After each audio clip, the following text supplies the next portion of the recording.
दिल्ली सल्तनत के जितने भी सुल्तान हुए हैं उसमें शायद ही किसी का व्यक्तित्व और शासनकाल इतना रोचक या मनोरंजक हो जितना मोहम्मद बिन तुगलक का था।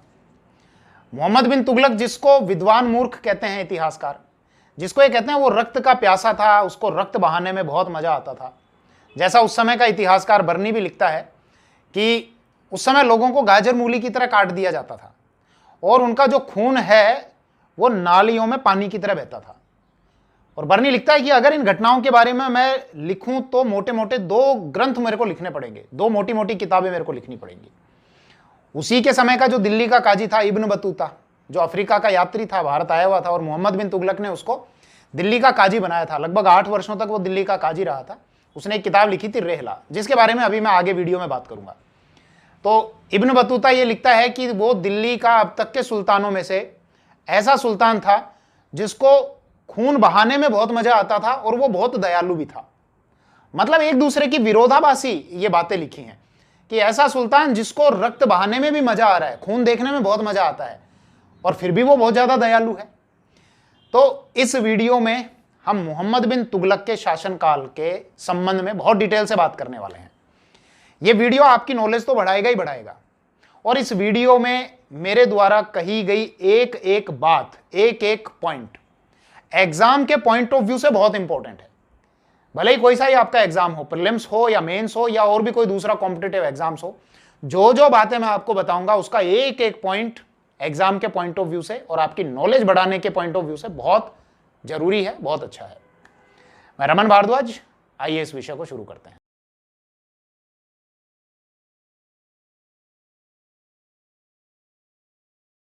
मोहम्मद बिन तुगलक दिल्ली सल्तनत के तुगलक राजवंश का दूसरा शासक था। इसका शासनकाल रहा सन 1325 से और 1351 ईस्वी तक का। मोहम्मद बिन तुगलक का मूल नाम था जूना खां या जोना खां, और 1325 ईस्वी में यही जूना खां मोहम्मद बिन तुगलक के नाम से दिल्ली का शासक बना था। अब इससे पहले के किसी वीडियो में मैं ये बात आपके साथ कर चुका था कि तुगलक वंश की स्थापना किस प्रकार से हुई और कैसे खिलजी वंश का पतन हुआ। तो संपूर्ण विषय पर ज्यादा डिटेल से तो बात नहीं करूंगा, लेकिन फिर भी एक परिचय के तौर पर आपको थोड़ा सा ओवरव्यू दे देता हूं। उसके बाद फिर हम मोहम्मद बिन तुगलक के शासनकाल और उसके व्यक्तित्व और उसके शासनकाल की महत्वपूर्ण घटनाओं के संबंध में बात करेंगे, और आपको भी यह समझ में आएगा कि क्यों इस शासक को विद्वान मूर्ख कहा जाता है, क्यों इस शासक को रक्त पिपासु कहा जाता है, मतलब खून का प्यासा कहा जाता है, क्यों इस शासक को यह कहा जाता है कि यह दान देने में भी बहुत आगे था, मतलब डोनेट किया करता था, पैसा बहुत दान किया करता था, और रक्त बहाने में भी इसको बहुत मजा आता था, और इसको दयालु भी कहा जाता था। मतलब इसके बारे में जो जो बातें लिखी गई हैं वो सारी एक दूसरे के विरोधाभासी हैं। ये सारा सब आपको समझ में आ जाएगा। थोड़ा सा दिल्ली सल्तनत का ओवरव्यू ले लीजिए। दिल्ली सल्तनत का जो समय टाइम पीरियड जो रहा वो 1206 से और 1526 ईस्वी तक रहा। इस समय के जो शासक थे वो सुल्तान की उपाधि धारण किया करते थे, और इसीलिए उनका जो राज्य होता था उसको सल्तनत कहा जाता था। अब इस सल्तनत काल में 5 राजवंश हुए। पहले जो हुए थे वो थे गुलाम वंश, जो 1206 से और 1290 ईस्वी तक रहे। गुलाम के बाद आए खिलजी, जो 1290 से और 1320 ईस्वी तक रहे। फिर खिलजी के बाद आए तुगलक, जो 1320 से और 1414 ईस्वी तक रहे। तुगलक के बाद आए सैयद, जो 1414 से और 1451 तक रहे, और सैयद के बाद आए थे सबसे लास्ट में लोधी राजवंश, जो 1451 से और 1526 ईस्वी तक रहा था। और फिर हम जानते हैं 1526 ईस्वी में लोधी वंश का जो आखिरी शासक था, मतलब दिल्ली सल्तनत का जो आखिरी सुल्तान था इब्राहिम लोधी, उसकी और बाबर की लड़ाई हुई थी, युद्ध हुआ था, जिसको पानीपत का युद्ध कहा जाता है, पानीपत का पहला युद्ध। और उसमें फिर सल्तनत काल खत्म हो गया, क्योंकि अब सुल्तान गए और उसकी जगह अब मुगल आ गए, तो अब सुल्तानों की जगह बादशाह आ गए थे। कुछ और आप थोड़ा सा फैक्ट्स यहां ध्यान रख लेना। एक तो ये क्रम तो पूछा ही जाता है कि दिल्ली सल्तनत के जो राजवंश हुए उनका क्रम क्या है, तो क्रम मैंने आपको बता दिया। पहले गुलाम, फिर खिलजी, फिर तुगलक, फिर सैयद, और फिर सबसे लास्ट में लोधी। लेकिन इसके साथ साथ इनका टाइम पीरियड भी पूछ लिया जाता है, तो ये टाइम पीरियड भी ध्यान रखना। और ये भी ध्यान रखना कि इन राजवंशों में सबसे लंबे समय तक शासन करने वाले थे तुगलक, जिन्होंने 94 साल तक शासन किया था, 1320 से और 1414 तक, काउंट कर लेना, 94 ईयर्स होते हैं। और सबसे कम समय तक खिलजी राजवंश रहा था, जो 30 वर्षों तक ही शासन कर पाया था। अब वापस हम मोहम्मद बिन तुगलक पर आ जाते हैं। तो मोहम्मद बिन तुगलक 1325 से 1351 तक शासक रहा था, और तुगलक वंश की जो स्थापना की थी वो मोहम्मद बिन तुगलक के पिता ने की थी सन 1320 ईस्वी में। 1320 ईस्वी में गाजी मलिक के द्वारा तुगलक वंश की स्थापना की गई थी। ये गाजी मलिक जिसने शासक बनने के बाद गियासुद्दीन तुगलक की उपाधि धारण कर ली थी। 1320 से 1325 ईस्वी तक ये शासक रहा था। फिर इसकी मृत्यु हो गई थी और इसके बाद इसका पुत्र जूना खां मोहम्मद बिन तुगलक के नाम से दिल्ली का अगला सुल्तान बना था। यहां तक क्लियर है। कुछ बातें और ध्यान रखना। मोहम्मद बिन तुगलक के समय, इसके समय के 3 इतिहासकार हैं, इनके संबंध में पूछा जाता है। एक तो बर्नी, इसके अलावा इसामी और इब्न बतूता। इनका भी थोड़ा थोड़ा इंट्रोडक्शन हम ले लेते हैं, क्योंकि अब जो आगे हम बात करेंगे मोहम्मद बिन तुगलक के शासनकाल के संबंध में, वो इन्हीं के सोर्सेज होंगे, इन्हीं के द्वारा जो बातें लिखी गई हैं उन्हीं से हमको उस समय की जानकारी मिलती है। एक तो ध्यान रखना बर्नी, जिसके द्वारा लिखा गया है तारीख ए फिरोज शाही। ये बहुत इंपॉर्टेंट सोर्स है और इससे हमको उस समय की जानकारी मिलती है। अलाउद्दीन खिलजी के बारे में भी जानकारी मिलती है, मोहम्मद बिन तुगलक के बारे में भी जानकारी मिलती है, और फिरोज शाह तुगलक के आरंभिक जो शासनकाल का जो आरंभिक जो समय था, शुरू के 5-6 वर्ष, उसकी हमको जानकारी मिलती है। बर्नी 2 मुगल शासकों दिल्ली के सुल्तानों के समकालीन रहा था। मुगल नहीं, मुगल तो बाद में आएंगे। एक तो मोहम्मद बिन तुगलक के समकालीन था और एक फिरोज शाह तुगलक के समकालीन था। लास्ट में ये बहुत गरीबी में इसने अपना जीवन यापन किया था और एक किताब भी लिखी थी उस समय के सुल्तान के नाम से, तारीख है फिरोज शाही।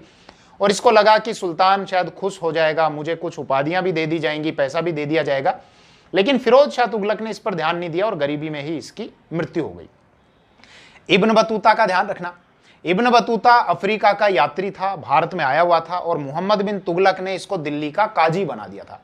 काजी मतलब जो उस समय न्याय किया करते थे, न्याय व्यवस्था के जो औपचारिक पदाधिकारी होते थे उसको काजी कहा जाता था। और 8 वर्षों तक ये दिल्ली का काजी रहा था। बाद में फिर मोहम्मद बिन तुगलक ने इसको चीन में अपने राजदूत के तौर पर भेज दिया था। कुछ और बातें ध्यान रखना कि इब्न बतूता के द्वारा एक किताब लिखी गई है रेहला, जिसको सफरनामा कहा जाता है। इसी किताब में इब्न बतूता के द्वारा उस समय की कुछ महत्वपूर्ण जानकारियां दी गई हैं, जो आप ध्यान रखना। एक तो उस समय जो विदेशी व्यापारी यहां आते थे उनके संबंध में जानकारी मिलती है, उस समय की डाक व्यवस्था के संबंध में जानकारी मिलती है, और उस समय की गुप्तचर व्यवस्था के संबंध में जानकारी मिलती है। तो क्वेश्चन अगर पूछा जाए कि इब्न बतूता कहां का व्यक्ति था, तो अफ्रीका का था। किसके समय भारत आया था? मोहम्मद बिन तुगलक के समय भारत आया था। मोहम्मद बिन तुगलक के समय इसको क्या पद दिया गया था? दिल्ली के काजी का इसको पद दिया गया था। कौन सी किताब लिखी इसने? रेहला, या जिसको सफरनामा कहा जाता है। रेहला से हमको मुख्य रूप से किन विषयों के संबंध में जानकारी मिलती है? डाक व्यवस्था के संबंध में जानकारी मिलती है, गुप्तचर व्यवस्था के संबंध में जानकारी मिलती है, और उस समय जो व्यापारी भारत में आए थे उनके संबंध में हमको जानकारी मिलती है।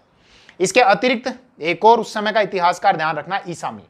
ईसामी दरअसल मोहम्मद बिन तुगलक से काफी नाराज था और इसने मोहम्मद बिन तुगलक को अधार्मिक घोषित किया।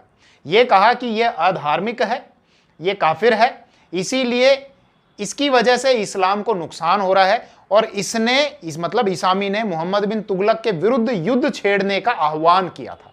यह ध्यान रखना कुछ बातें आप। दरअसल ऐसा क्यों किया था? क्योंकि मोहम्मद बिन तुगलक ने उस समय जो उलेमा वर्ग था उनके प्रभाव को कम कर दिया था।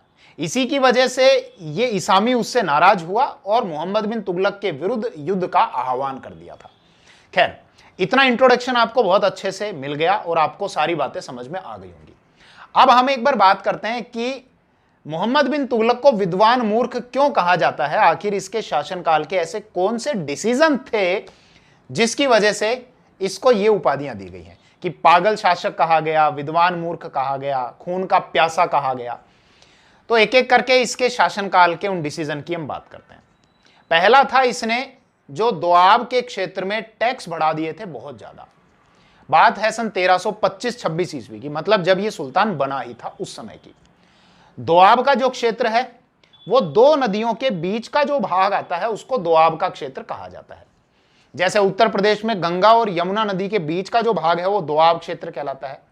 और एग्रीकल्चर के हिसाब से अगर हम देखें, मतलब फसलों के उत्पादन से अगर हम देखें, कृषि के दृष्टिकोण से अगर हम देखें, तो ये क्षेत्र बहुत ज्यादा उपजाऊ होता है। क्यों होता है? नदियां आ रही हैं, नदियां अपने साथ में उपजाऊ मिट्टी लेकर आती हैं। जब उनमें बाढ़ आती है तो वो उपजाऊ मिट्टी आसपास के क्षेत्र में फैला देती हैं। पानी तो लौट जाता है लेकिन वो मिट्टी वहीं पर रह जाती है। अब इस मिट्टी में बहुत सारे पोषक तत्व होते हैं और इसीलिए जब यहां फसल का उत्पादन किया जाता है तो बहुत अच्छी फसल होती है। तो मोहम्मद बिन तुगलक को यह लगा कि इस क्षेत्र में बहुत अच्छी फसल होती है, इसीलिए राज्य का रेवेन्यू बढ़ाने के लिए वहां पर टैक्स बढ़ा दिए जाए। और जैसा बर्नी लिखता है कि मोहम्मद बिन तुगलक ने 10 से 20 गुना तक टैक्स बढ़ा दिए थे। मतलब आप यूं समझ सकते हैं कि अगर आज आप टैक्स के 100 रुपए दे रहे हैं तो 10 से 20 गुना बढ़ाने का मतलब कि अब 100 रुपए की बजाय आपको 1000 से 2000 रुपए टैक्स के रूप में देने पड़ेंगे। अब ये डिसीजन तो लिया, लेकिन उस समय उल्टा काम ये हो गया कि उस क्षेत्र में अकाल पड़ गया और अकाल पड़ने की वजह से फसल का जितना उत्पादन हो रहा था उतना उत्पादन भी नहीं हो पाया। लेकिन उस समय के वहां के जो अधिकारी थे, मोहम्मद बिन तुगलक के जो अधिकारी थे, जो कर्मचारी थे, उन्होंने टैक्स की वसूली जारी रखी। अब किसान पैसा कहां से देगा? फसल का उत्पादन हो नहीं रहा तो वो पैसा या वो फसल कैसे देगा? जबरदस्ती उससे अगर लिया जाएगा तो वहां के किसान अपनी भूमि को छोड़कर जंगलों में चले गए। अब इसके कारण उस समय जो नॉर्मल रेवेन्यू आता था उतना रेवेन्यू भी नहीं आ पाया। तो मोहम्मद बिन तुगलक ने बाद में उस क्षेत्र में कुएं भी खुदवाए, लोगों को ऋण भी दिए, मतलब पैसा भी दिया उधार। लेकिन यह सारा सब बाद में हुआ कि जब चिड़िया चुग गई खेत तो अब पछताने से कुछ भी नहीं होगा। कुछ बातें और फैक्ट आप यहां पे ध्यान रखना कि मोहम्मद बिन तुगलक ने एक विभाग बनाया था, दीवान ए कोही, और इसका जो अध्यक्ष बनाया था वो था अमीर ए कोही। दरअसल ये जो विभाग था ये कृषि व्यवस्था को सुधार करने के लिए बनाया गया था। पूछ लिया जाता है दीवान ए कोही किस व्यवस्था से संबंधित था? कृषि व्यवस्था को बेहतर करने के लिए यह विभाग बनाया गया था। इसका अध्यक्ष था अमीर ए कोही। लेकिन यह मामला सारा उल्टा पड़ गया क्योंकि टैक्स की वसूली नहीं हो पाई, उस समय वहां पर अकाल पड़ गया था। इसके अलावा दूसरा जो डिसीजन आता है वो आता है राजधानी परिवर्तन का। दरअसल 1326-27 ईस्वी में मोहम्मद बिन तुगलक ने दिल्ली के स्थान पर देवगिरी को अपनी दूसरी राजधानी बनाया। देवगिरी जो वर्तमान में महाराष्ट्र में आता है और दिल्ली से लगभग 1000 से 1100 किलोमीटर की दूरी पर है। गूगल पर तो मैंने सर्च किया था, वो 1200 कुछ किलोमीटर बता रहा है, लेकिन ये तो आज की रोड व्यवस्था है। उस समय जो अलग रोड व्यवस्था होती थी उसमें 1000 से 1100 किलोमीटर वो पड़ता था। खैर मोटा मोटा आइडिया आपको मिल गया, 1000-1100 किलोमीटर। तो मोहम्मद बिन तुगलक ने यह आदेश निकाला कि दिल्ली की जितनी भी जनता है वो अपना सामान उठाकर, जितना भी उनका घर का सामान है, पैसा है, संपत्ति है, मतलब जमीन को तो नहीं ले जा सकते, लेकिन इसके अलावा जो चल संपत्ति है जिसको साथ में ले जाया जा सकता है, तो सभी दिल्ली की जनता अपने साथ में सामान को लें और दौलताबाद की ओर चलें। अब यह निवेदन नहीं था, यह आदेश था। निवेदन और आदेश में अंतर होता है। निवेदन अगर आपसे किया जाए तो उसको मानने के लिए आप बाध्य नहीं है, लेकिन अगर आपको आदेश दिया जाए तो उसको मानने के लिए आप बाध्य हैं। तो सुल्तान ने ऐसा आदेश दिया तो दिल्ली की जनता को मानना पड़ा।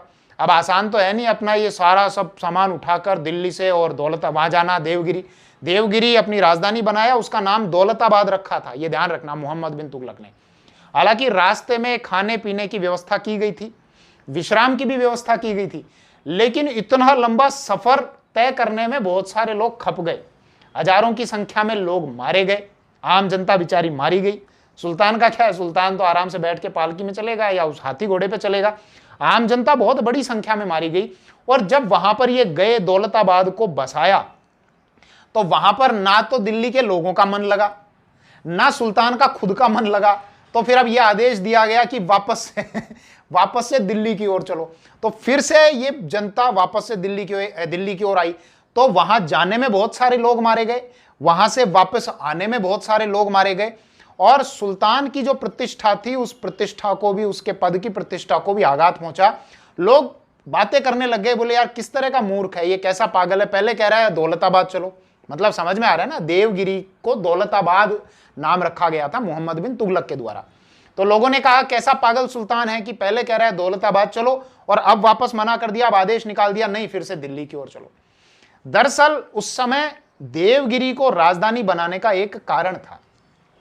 वो कारण यह था कि उत्तर में रहते हुए, दिल्ली उत्तर भारत में आता है, तो उत्तर में रहते हुए दक्षिण भारत पर कड़ाई से नियंत्रण नहीं रखा जा सकता था। तो मोहम्मद बिन तुगलक को यह लगा कि देवगिरी जो है महाराष्ट्र में आता है वो सेंटर में है, यहां से उत्तर भारत पर भी अच्छे से नियंत्रण हो जाएगा और दक्षिण भारत पर भी अच्छे से नियंत्रण हो जाएगा। लेकिन उसको यह नहीं पता था उसकी यह व्यवस्था पूरे तरीके से अव्यवस्था में बदल जाएगी और इसके कारण उसको बहुत सारे पैसे का नुकसान भी होगा, राजकोष भी बहुत सारा उसका खाली हो गया था। हालांकि इसका परिणाम यह हुआ उसके पद की जब प्रतिष्ठा गिरी तो आगे चलकर सन 1336 ईस्वी में एक तो विजयनगर साम्राज्य का उदय हुआ। विजयनगर या विजयापल्ली जिसको कहते हैं वो कर्नाटक का साम्राज्य था। हरिहर और बुक्का नामक दो भाई थे, इन्होंने 1336 ईस्वी में, ध्यान रखना, मोहम्मद बिन तुगलक के शासनकाल में स्वतंत्र एक राज्य स्थापित किया था जिसको विजयनगर साम्राज्य कहा गया। एक और ध्यान रखना, मोहम्मद बिन तुगलक के शासनकाल के दौरान ही 1347 ईस्वी में बहमनी साम्राज्य का उदय हुआ था। स्वतंत्र रूप से बहमनी साम्राज्य का उदय हुआ था। अलाउद्दीन बहमन शाह के द्वारा यह साम्राज्य की स्थापना की गई थी मोहम्मद बिन तुगलक के शासनकाल के अंतिम वर्षों में। 1347 में किया गया था और हम जानते हैं इसके कुछ समय बाद 1351 ईस्वी में मोहम्मद बिन तुगलक की मृत्यु हो गई थी। खैर, यह समझ में आए दो डिसीजन, एक तो दोआब के क्षेत्र में टैक्स बढ़ाना, दूसरा राजधानी को परिवर्तन करना, फिर से वापस दूसरी राजधानी दिल्ली को फिर से राजधानी बना लेना। इसके अलावा मोहम्मद बिन तुगलक ने प्रतीक मुद्रा का चलन भी किया। दरअसल ये डिसीजन आप देख ही रहे हैं, डिसीजन के कारण उसका राजकोष खाली होता जा रहा था। सोने और चांदी के सिक्के चला करते थे लेकिन अब सोने और चांदी की कमी होने लग गई थी, राजकोष खाली हो रहा था। तो मोहम्मद बिन तुगलक ने एक प्रतीक मुद्रा की शुरुआत की। प्रतीक मुद्रा जैसे जो आप आज चलाते हैं, जो करेंसी होती है, ये प्रतीक मुद्रा ही है। तो सोने और चांदी की जगह उस समय तांबे के सिक्के चलाए गए। हालांकि इसके संबंध में भी दो इतिहासकार अलग अलग बातें करते हैं, वो समझ लो। फरिश्ता तो ये कहता है कि कांसे के सिक्के चलाए गए थे, जबकि बर्नी ये कहता है तांबे के सिक्के चलाए गए थे। अब तांबा जो है ये सोने और चांदी की जगह बड़ी आसानी से उपलब्ध हो जाता है। तो उस समय घर घर में, हर घर में सिक्कों की टकसाल बन गई थी, मतलब लोग खुद सिक्के बनाने लग गए थे। अब सिक्के बनाने लग गए थे तो लोगों के पास में पैसा आ गया। लेकिन हम जानते हैं कि इस प्रकार से अगर जनता ही सिक्के बनाने लग जाएगी तो राज्य की जो राजस्व स्थिति है वो बहुत ज्यादा गिर जाएगी और इसकी वजह से ये सारी व्यवस्थाएं अव्यवस्थाओं में बदल जाती हैं। राज्य की पूरी व्यवस्था चौपट हो गई थी।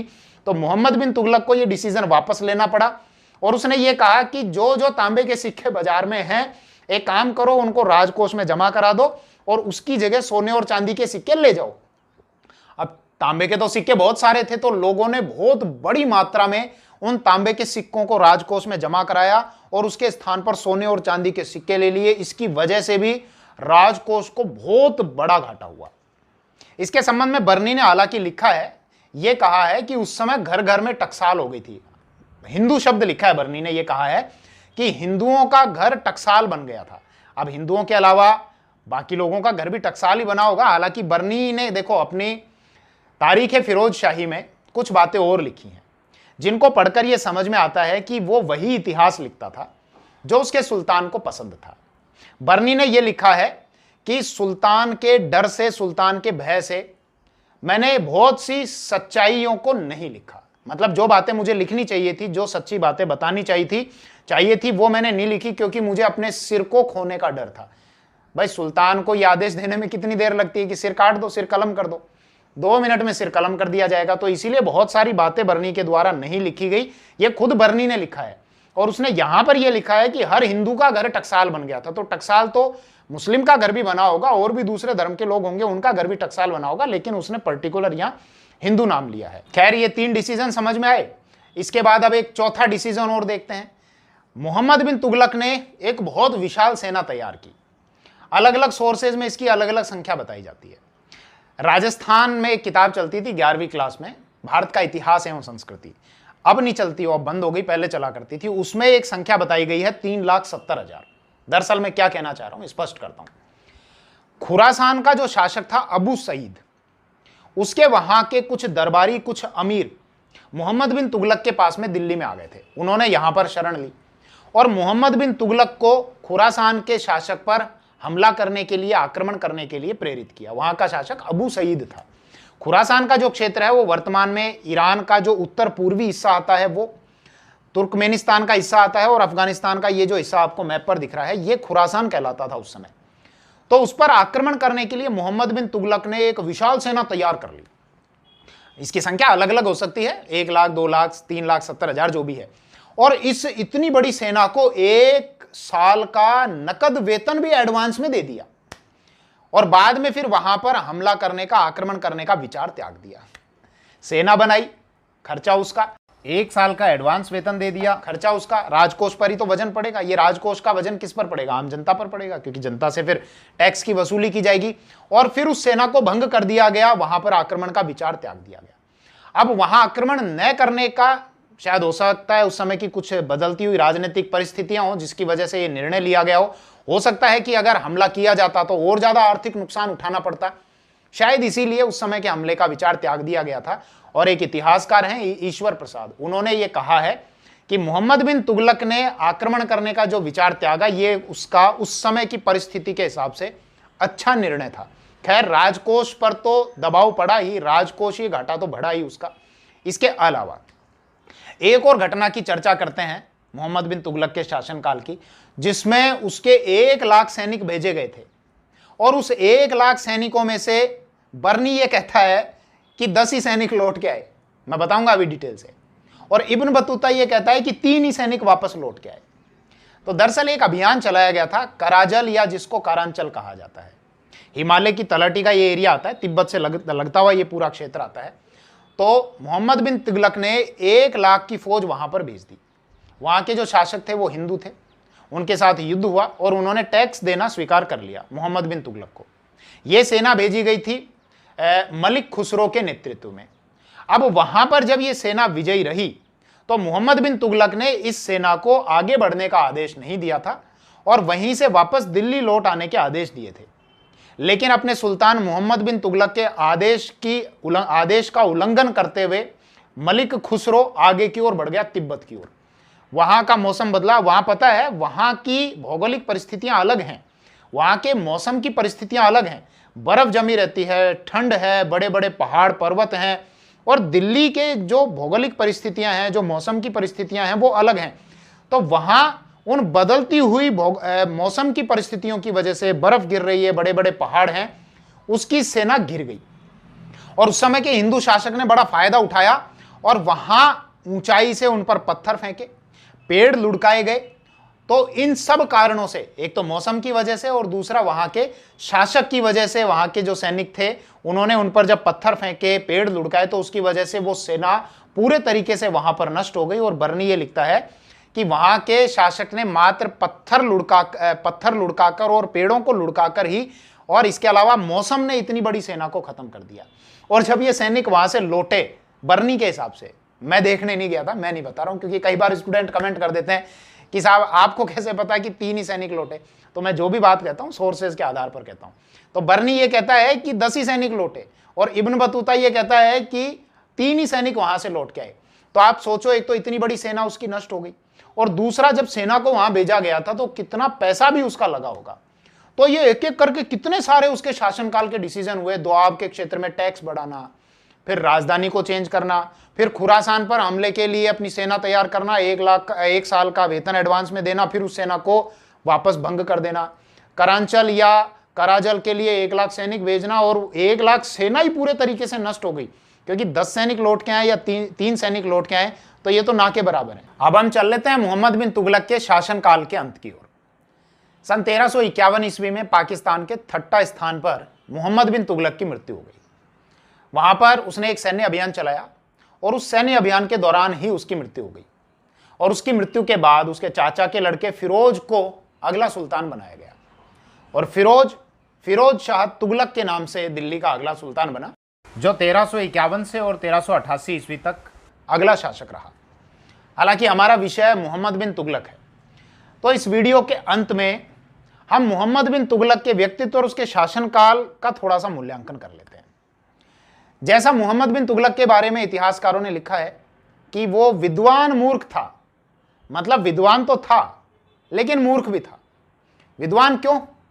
उसको मेमोरी बहुत उसकी शार्प थी, उसकी गणित की भी अच्छी नॉलेज थी, साइंस की भी अच्छी नॉलेज थी। और उसके जो पिता थे गियासुद्दीन तुगलक ने अपने शासनकाल में अपने बेटे जूना खां मतलब मोहम्मद बिन तुगलक की शिक्षा का अच्छा प्रबंध किया था। भाई सीधी सी बात है, राजा का बेटा है तो अच्छे तरीके से तो शिक्षा मिलेगी ही मिलेगी और उसमें खुद में भी योग्यता थी, उसकी बुद्धि बहुत तीव्र थी। लेकिन दिक्कत यह थी उसके द्वारा ये जो योजनाएं बनाई गई थी, इन योजनाओं में कमी नहीं थी, ये नवाचार से प्रेरित थी। योजनाएं तो अच्छी थी लेकिन उनकी जो क्रियान्विति होनी चाहिए थी वो ठीक प्रकार से नहीं कर पाया। जैसे एग्जाम्पल देता हूं, उसका यह विचार कि राजधानी दिल्ली से हटाकर दौलताबाद कर दी जाए, देवगिरी कर दी जाए, जिसको उसने दौलताबाद नाम दिया था। तो दौलताबाद सेंटर में पड़ता था। अब उसका विचार यह था कि यहां से उत्तर भारत पर भी नजर रखी जा सकती है, कठोर नियंत्रण हो सकता है, और दक्षिण भारत पर भी, क्योंकि बीच में बैठकर दोनों हिस्सों पर नियंत्रण हो जाएगा। जबकि पहले दिल्ली थी तो दिल्ली से दक्षिण भारत पर कठोर नियंत्रण इतना अच्छे से नहीं हो सकता था जितना मध्य भारत से हो सकता था। इसीलिए उसने निर्णय लिया। अब उसने आदेश दिया, पूरी जनता को उठा के ले गया वहां पर, लोग मारे गए। फिर जाकर वो बोला यहां मन नहीं लगा, जनता का भी मन नहीं लगा, मेरा भी मन नहीं लगा, वापस से दिल्ली की ओर चलो। ये विचार तो अच्छा था कि वहां रहकर पूरे भारत पर नियंत्रण अच्छे से हो सकता है, लेकिन इसकी जो क्रियान्विति है वो ठीक प्रकार से नहीं कर पाया। और उसमें एक बहुत बड़ी बीमारी यह थी कि वो क्षणिक अगर कोई विचार आता था तो तुरंत डिसीजन लेता था। वो दूरदर्शिता नहीं थी उसमें, वो लंबा नहीं सोचता था कि इसके पॉजिटिव्स ये हैं और इसके नेगेटिव्स ये हैं। एक उसका अच्छी शुरुआत और थी, जैसे उसने प्रतीक मुद्रा की शुरुआत की। आज जो मुद्रा चलती है प्रतीक मुद्रा, ये तो उसने सोने चांदी की जगह तांबे के सिक्कों को शुरू किया, जैसा बर्नी कहता है, जबकि फरिश्ता कांसे के सिक्के बताता है। खैर जो भी है, तो सोने चांदी के अलावा उसने दूसरे विकल्पों को तलाश करना शुरू किया। तो योजना तो अच्छी थी लेकिन उसकी वो क्रियान्विति ठीक प्रकार से नहीं कर पाया। वो ये नहीं सोच पाया कि ये धातु हर जगह आसानी से उपलब्ध है और घर घर में नकली मुद्रा बनाई जा सकती है। इसको रोकने के अगर वो प्रबंध करता, नकली मुद्रा को बनाने के रोकने के अगर वो प्रबंध करता, तो उस समय उसकी ये योजना बहुत अच्छे से सफल हो सकती थी। फिर उसने एक ही डिसीजन लिया कि खुरासान पर आक्रमण करने के लिए सेना बना दी और उसमें 2-3 लाख जैसे भी अलग अलग सोर्सेज में सैनिकों की संख्या बताई, उनको 1 लाख का नकद वेतन दे दिया। तो वहां के जो आए हुए अमीर थे, खुरासान से आए हुए, उन्होंने कहा, उनकी बात को मानकर क्षणिक विचार किए बिना ही, दूरदर्शिता रखते हुए बिना ही उसने तुरंत इतनी सेना खड़ी कर दी, उसको वेतन दे दिया और बाद में लगा कि नहीं ये तो ठीक नहीं है और उस सेना को भंग भी कर दिया। तो इसकी वजह से भी उसको राजकोष पर बहुत बड़ा घाटा हुआ। तो मोहम्मद बिन तुगलक विद्वान तो था लेकिन मूर्ख इसलिए था, योजनाएं तो बनाता था अच्छी लेकिन उनकी क्रियान्विति वो नहीं कर पाता था और वो लंबा नहीं सोचता था कि इनके नेगेटिव ये हो सकते हैं। और जनता वास्तव में उससे बहुत परेशान थी, जैसा एक इतिहासकार के कथन से हमको पता चलता है। बदायूनी ये लिखता है, बदायूनी जो अकबर के समकालीन था, उसने लिखा है कि मोहम्मद बिन तुगलक की जब मृत्यु हुई तो उसको जनता से मुक्ति मिल गई और जनता को उससे मुक्ति मिल गई। मतलब दोनों एक दूसरे से दुखी थे और दोनों एक दूसरे से स्वतंत्र हो गए। चलिए कोई नया विषय देखते हैं नेक्स्ट वीडियो में। जय हिंद।